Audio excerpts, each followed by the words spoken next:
আজ আমি বেশি কিছু রান্না করিনি। হ্যাঁ, এই গরমে কিছুই ভালো লাগছে না। আর কি জানো তো, একা হাতে ফোন ধরে একা হাতে রান্না করা, ভিডিও করা একটু কষ্টকর। হ্যাঁ, আমার যদি ভিডিওতে কোনো ভুল হয়ে থাকে তোমরা কিন্তু কিছু মনে করো না, ঠিক আছে? একটু মানিয়ে নিও। কারণ একা হাতে সব কিছুই করতে হয় তো। আর আমি ফোন রাখার স্ট্যান্ড এসব কিছু কিনিনি, কিনবো।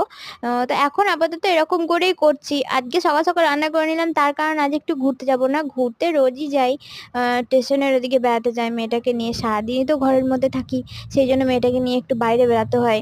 আর ছেলেটাকে নিয়ে ওর বাবা স্কুলে দিয়ে এসেছে, আর 11টার সময় ওর স্কুলটা ছুটি হবে। মেয়েটা ঘুমিয়ে পড়েছে বলে আমি সকাল সকাল রান্না করে নিলাম। আর রোদের মধ্যে রান্নাঘরে যদি আমি থাকি রান্না করি, মেয়েটা কিন্তু আমার সাথে সাথে গিয়ে রান্নাঘরে আমাকে বিরক্ত করবে, আর ও সে আগুনের কাছে খেলবে। আর বাচ্চা মেয়ে, আগুন থেকে ওকে সাবধানেই রাখতে হয়। সেই জন্য ও ঘুমবার টাইমে আমি সব কাজগুলো করে নিই, ওকে খাইয়ে দাইয়ে ঘুম পাড়িয়ে তারপর আমি সব কাজগুলো করে নিই।